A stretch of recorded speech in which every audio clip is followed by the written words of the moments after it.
Ayan, isang magandang hapon mga kapatid, no? So, ayan. So, maulan ngayon sa labas, wala tayong mga update, no?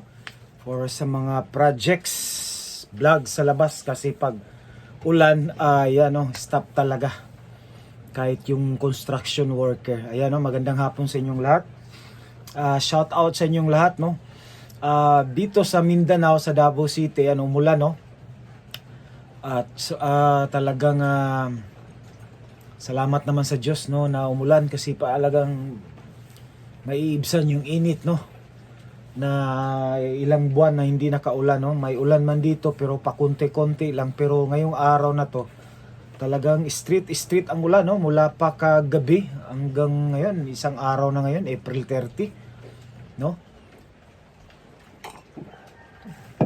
At least nakaulan, no. So diyan sa Luzon, Visayas, no, we just pray na makaulan din dyan, no, na at least madiligan man lang yung mga pangalan doon, yung mga tanim, no, ng ating mga kapatid na magsasaka.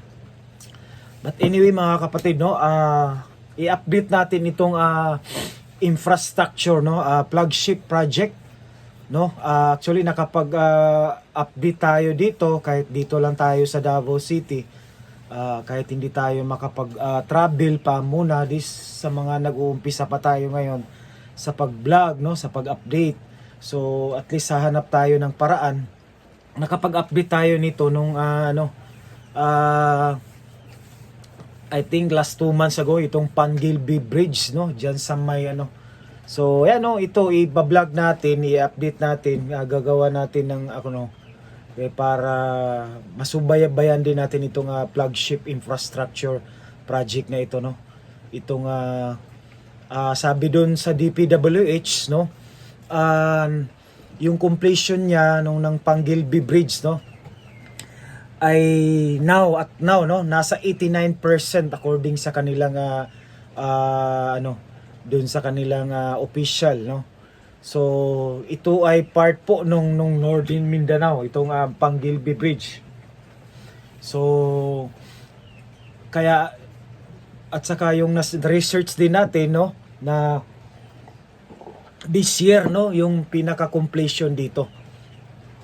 At ito po ay 3.17 kilometer, no, yung pangalan dito, yung Pangilby project, no.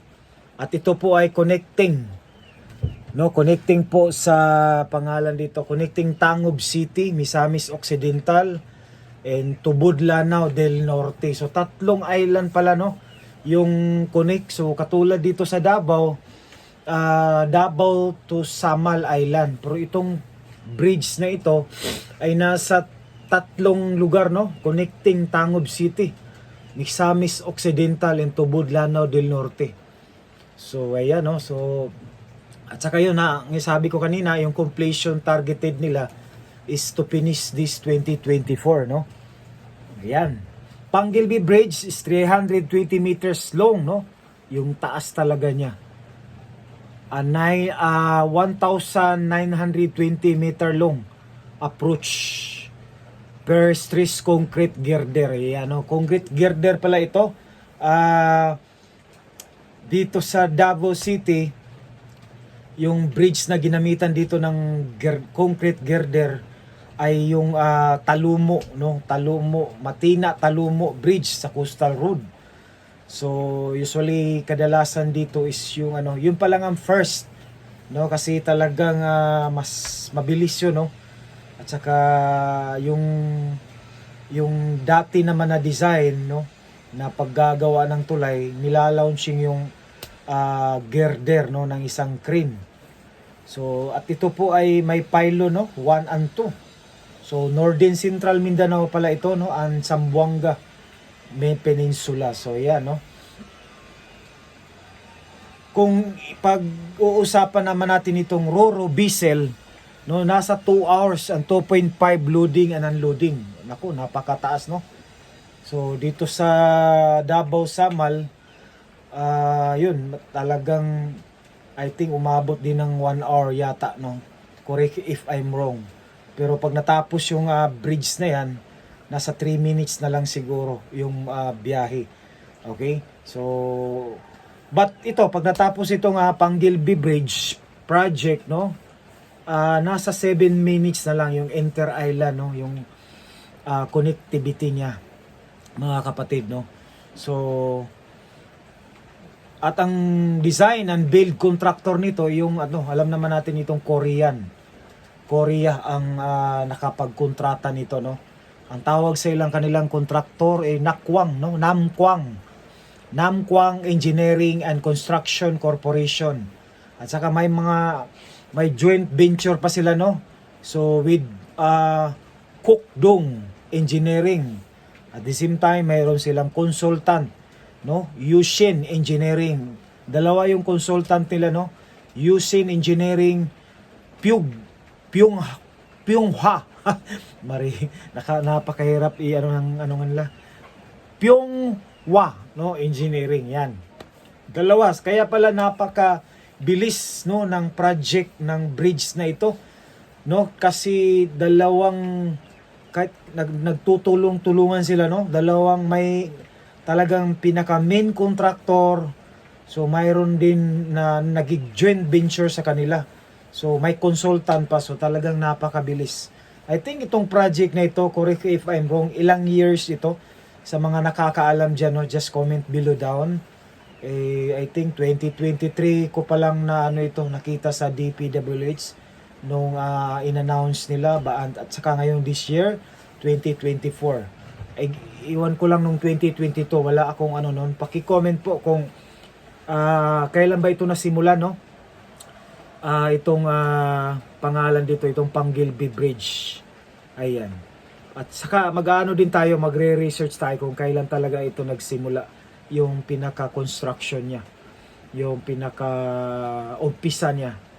So, ayan, no? So, ayan, ipapakita natin sa inyo yung mga pictures, no, ng mga update doon, no, sa mga trabaho, sa civil works doon.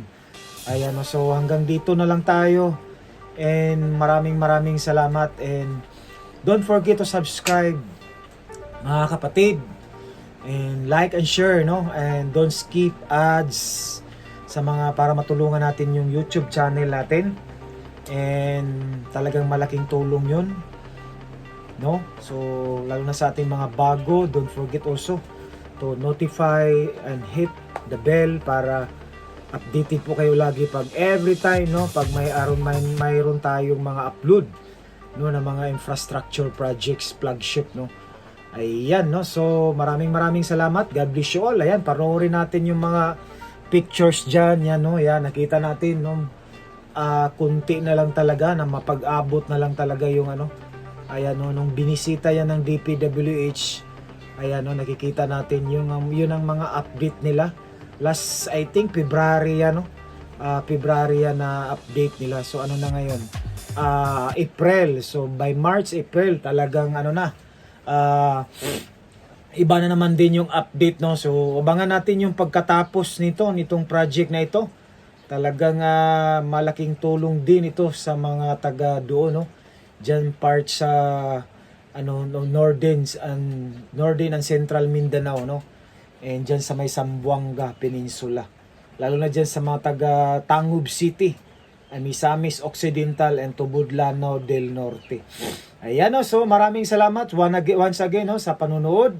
Kaya nandito lang tayo sa bahay, so abangan ninyo yung mga update natin kahit hindi tayo nakapag-field vlog ngayon sa labas dahil po ay ulan, no? So mag-update po tayo, no, para mayroon tayong update sa inyo, lalo na sa mga infrastructure flagship projects, no, na ina-update natin. Okay, maraming salamat. God bless you all as you watch.